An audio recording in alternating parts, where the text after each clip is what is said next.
Hello, everyone. My name is Tim Selden. I'm president of the Montessori Foundation, and this is Finding the Perfect Match, our weekly broadcast on recruiting and retaining your ideal enrollment. Today's topic is finding a summer program to support your school.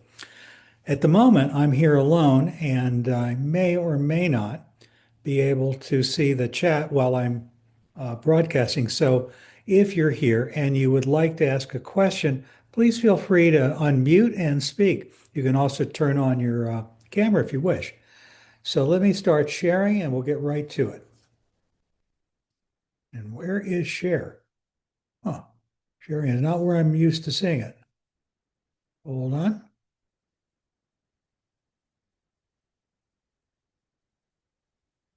Hmm.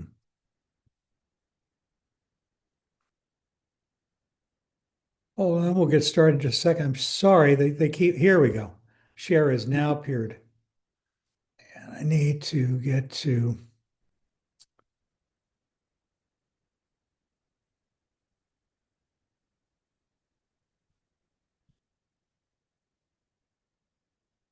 oh,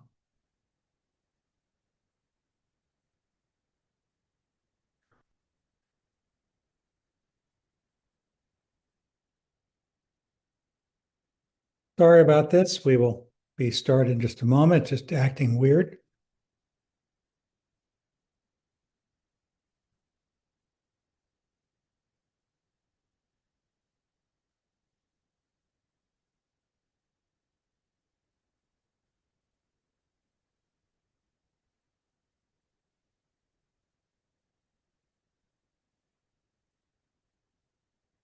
I do apologize.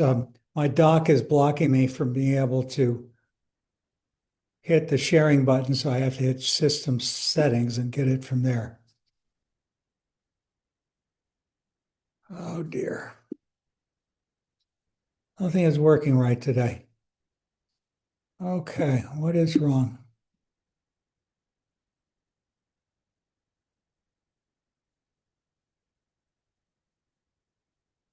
Lord, never seen it do this. Hold on a second, we'll get this done, and we will get you your presentation on summer camps. Need to find the dock. Clearly, my computer needs to be updated. Desktop and dock settings. Right. Dock on the left. Now I'll be able to do what I need to do. Go back to share and get to Chrome. Share, get my presentation, start presenting, and here we go.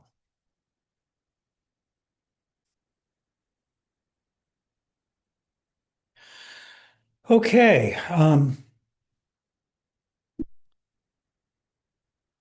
This week we're talking about maximizing your school's potential, the power of vibrant summer programs.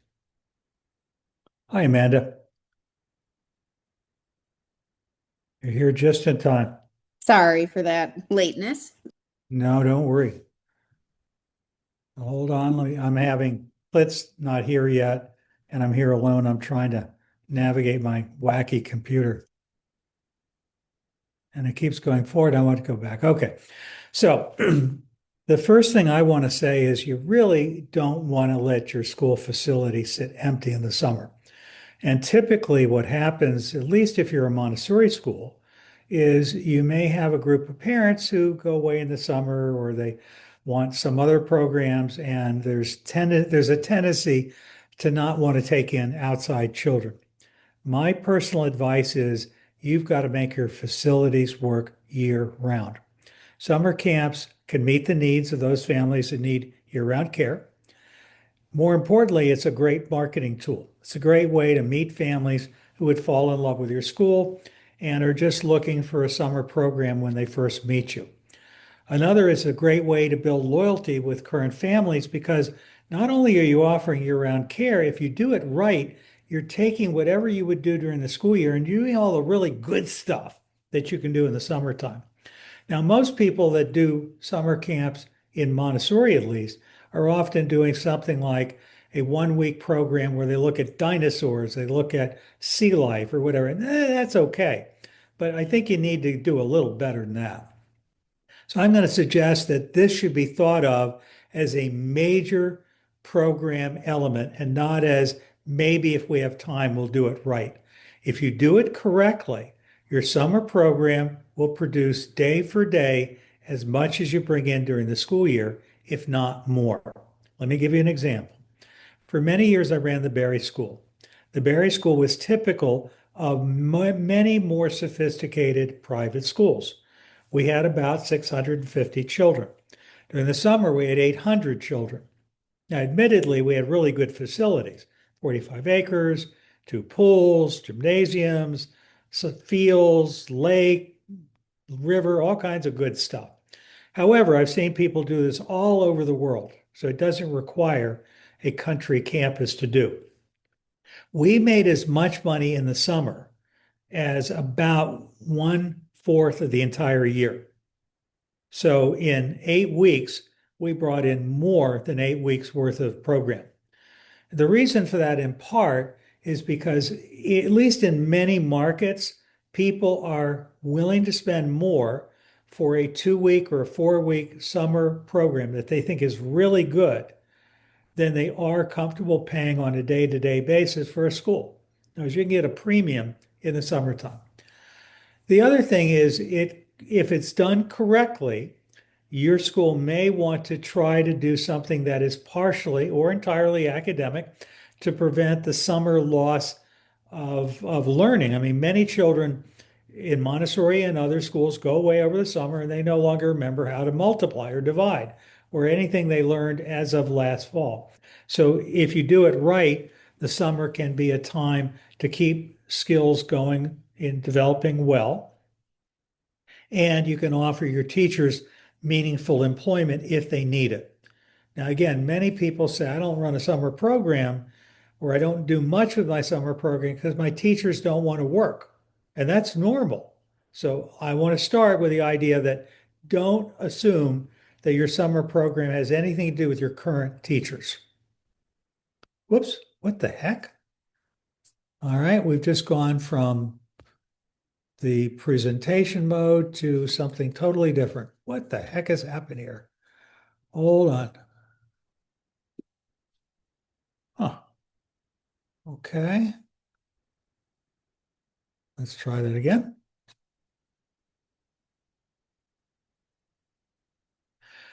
So, a winning summer program formula would be something as a strong enrollment. It has a dedicated staff. And there was a team of people that aren't doing that because they have to, or because sort of resentful. You want people who actually get a kick out of doing it. And if it's done correctly, that's exactly what you get in the summertime. It's fun. It's something the teachers look forward to. You may be pulling in teachers from other schools. You may be pulling in a whole bunch of people that are not connected to your school during the school year. But if you really want to build a group that year after year enjoy coming to your camp. Another thing you want to do is you want to leverage whatever partnerships you've got to try to create more resources for your program. That might be a local museum, it could be a local farmer, it could be the trolley car, it could be all kinds of things. So try to be creative in your thinking. The next is you really want to have the camp be a financial moneymaker. This should be producing 10 to 20% more money than you're currently earning if you do it right. And I'm talking about bottom line money, not staff, covering the cost of staff. I'm talking about profit. And that's important whether you're for profit or nonprofit. Again, do not assume the parents of your school are going to stay in the summertime. I'm a great believer in year-round schools, and if that's what you want to do, that's a whole different conversation. This is assuming you're running about a 9-month school and your summer camp is an add-on for those of your current families that are interested and the rest of the children in the community who might want to do something that your school's really good at. Obviously, whatever you do in the summer is an extension of your school and it needs to be aligned with your mission. And finally, it needs to utilize the unique facilities that are part of your school. So, this is a quote: all great education fosters an innate love of learning, natural curiosity, and a deep respect for the child's individuality. By aligning our summer programs with those core values, we can create a transformative experience that nurtures the whole child. Now, Maria Montessori didn't really say that. She said something very close. So let's not quote Maria on that. But the bottom line is summer camp done correctly is real education. So you want to give your summer program a great name. Don't just call it, summer at Barry. It could be Barry Day Camp. It could be a different name like Camp Winnebago. But whatever you do, come up with a great name because it needs to be branded. So there's nothing wrong with summer studios at Daycroft School, but come up with a name. You need to brand it, you need to sell it, just like you sell your school. You want to pick a logo that depicts something that's playful, collaborative, and community oriented. It may be oriented to the outdoor environment, or it could be that you're running a theater camp or a circus camp or any number of different camps. Here's a few program ideas. You could do outdoor adventure. I mean, I'm a great believer, even if you're in a city, of doing an outdoor adventure oriented camp.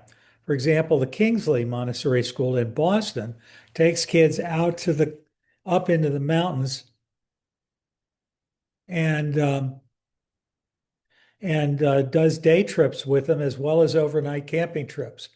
You can do a lot of hands-on science, conducting wonderful experiments, and it could be outdoors, it could be in a lab.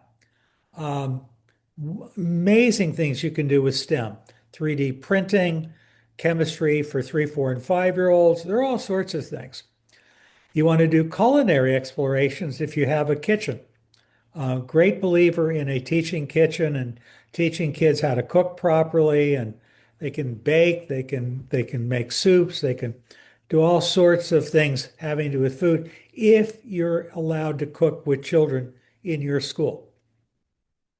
Obviously, you can do anything having to do with the arts, from puppets to learning pantomime or improv. You can do a Shakespeare club, any number of programs that have to do with everything from model railroading, building model houses.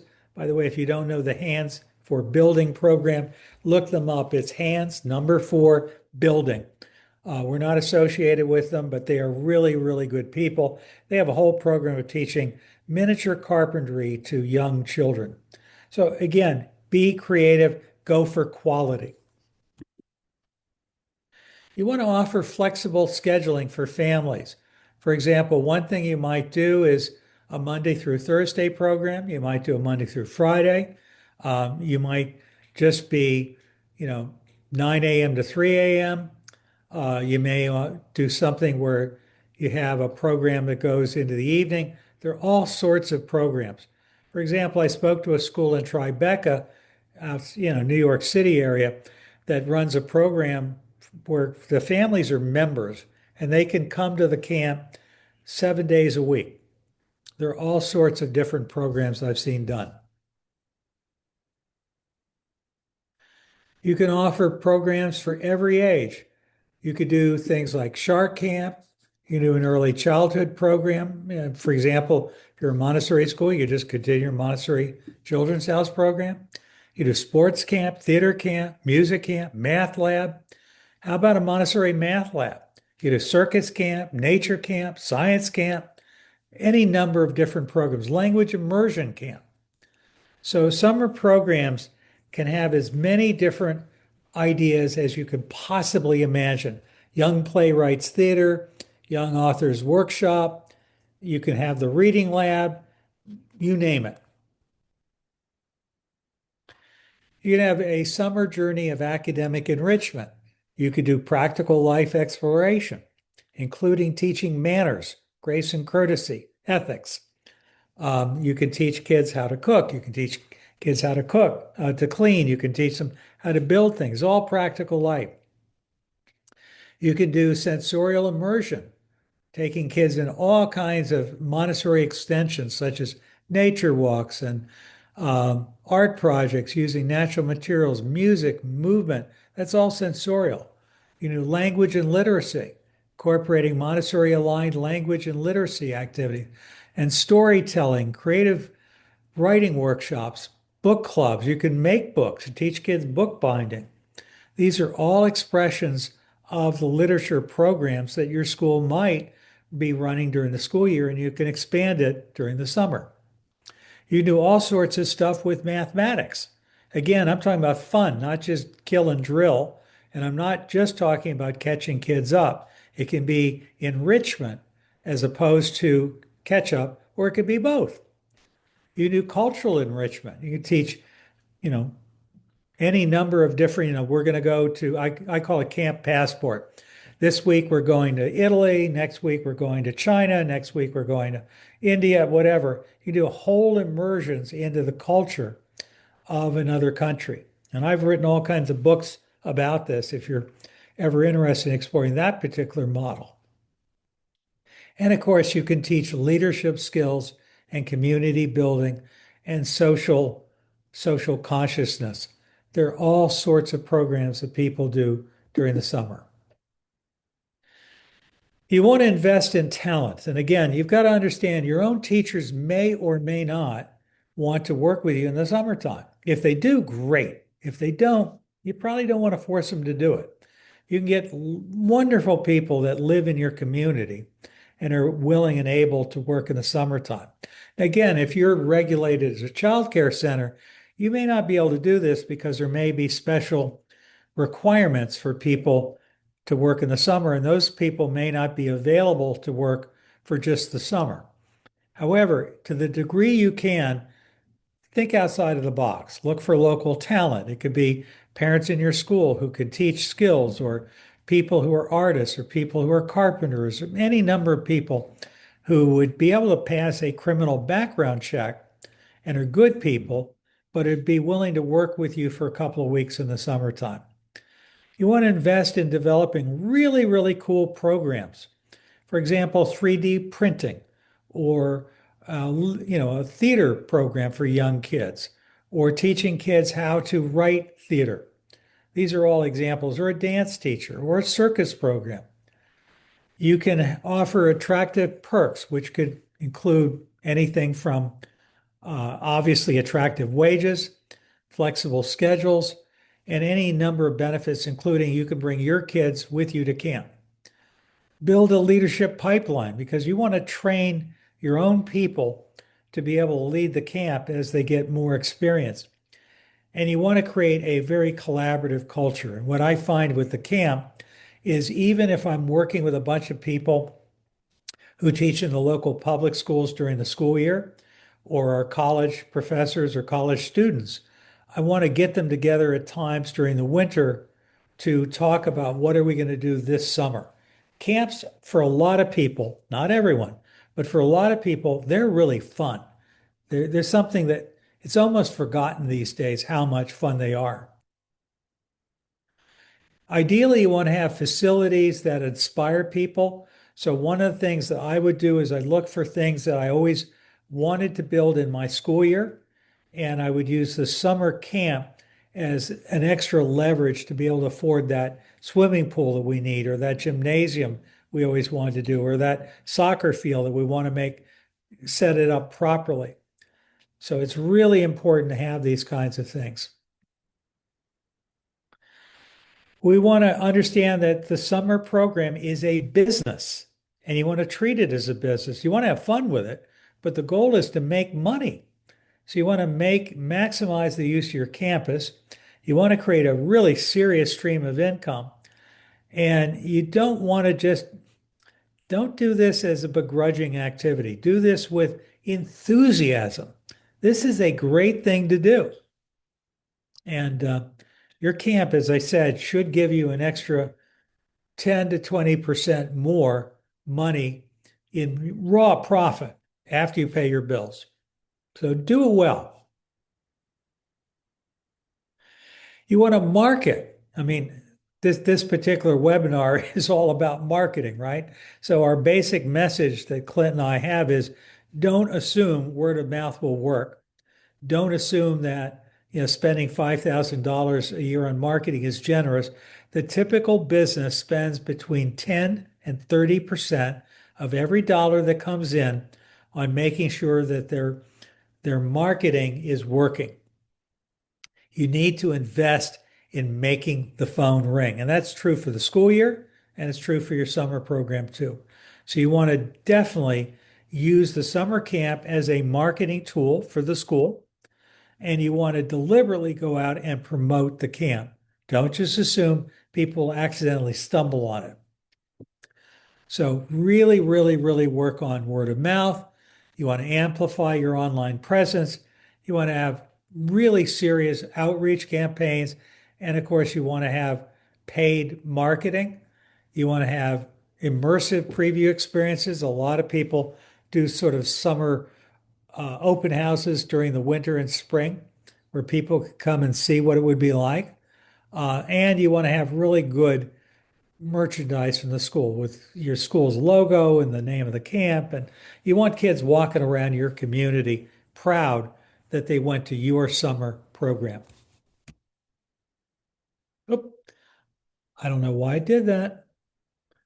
Let me close that up and get back to there we go. Um, so again, why do we do it? We want to introduce new families to the school. We want to build a stronger school program. We want to build lasting relationships, and we want to engage our families on a year-round basis. So, how do you start? Well, the first thing is you want to assess everything that your school does well right now. What are your facilities that you already have, or what's available to you in the area? You want to figure out your resources like your computer center, your 3D printers, your teaching kitchen, whatever you've got. And you want to figure out what are the people in your community interested in. You want to align your summer program with your school's mission and values. You want to develop a diverse and engaging program portfolio that will captivate students of every age level. So again, you may mostly have a school with early childhood, but in the summertime, it may be that you're going to attract mostly elementary kids. Do everything you can to make every use of what you've got and bring in those kids that are bored in the summertime and let's get them doing something. You want to assemble a passionate and dedicated team of summer program professionals. You want to strategize effective marketing and enrollment tactics to reach new and existing families. And you want to implement a robust operational and financial framework to ensure that your program is sustainable.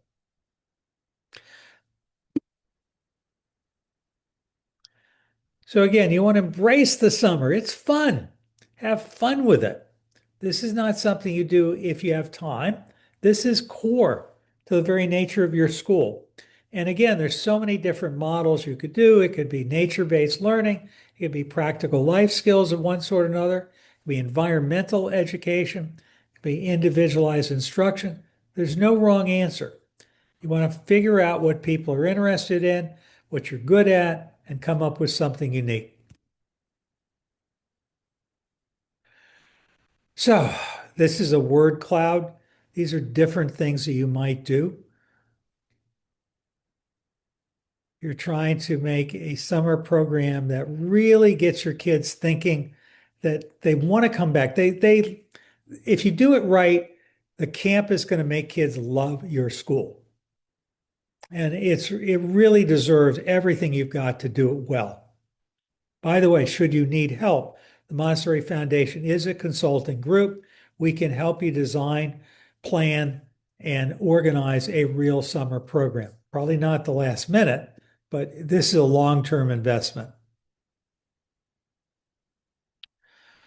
So again, you want to maximize your school's potential.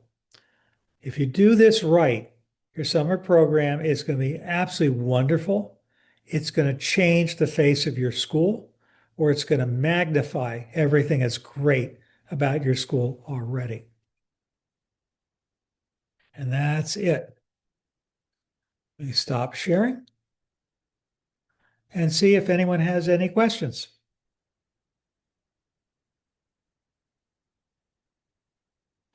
Looks like we're here alone.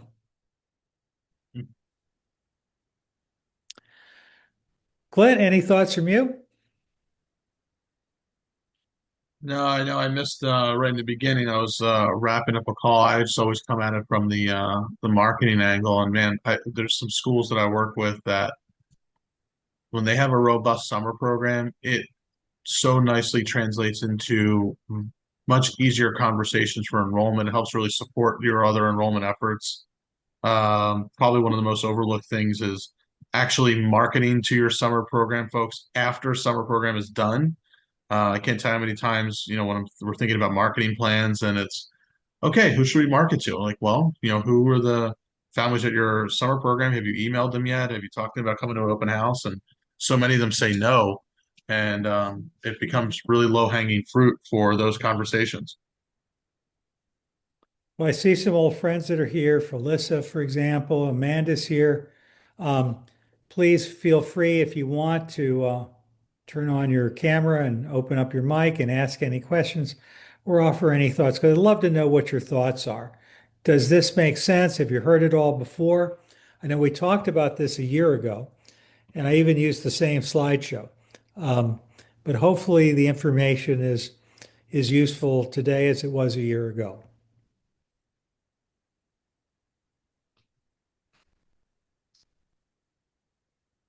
All right. Well, hearing nothing from the peanut gallery, I guess that's it for this week. Up.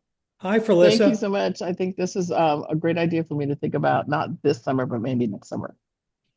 Well, I'm glad. I appreciate that. Mhm. Tell me what school you're with, my dear. Imagination School. Oh, good. Yeah.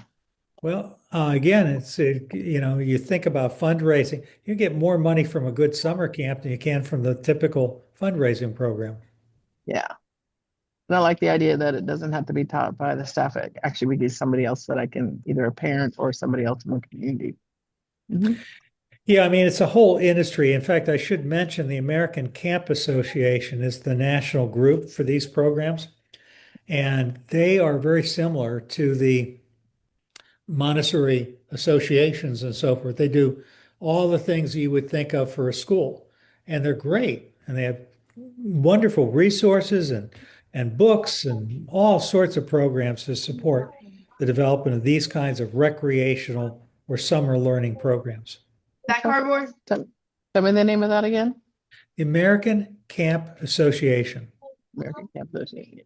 Sorry, I'm in class, so you might hear some students. I hear you. It's okay. Glad to have you, dear. All right, thank you. Bye. All right. Well, I think that's it for this week. We will see you next week. Clint, do you know what next week's program is? Print and direct mail.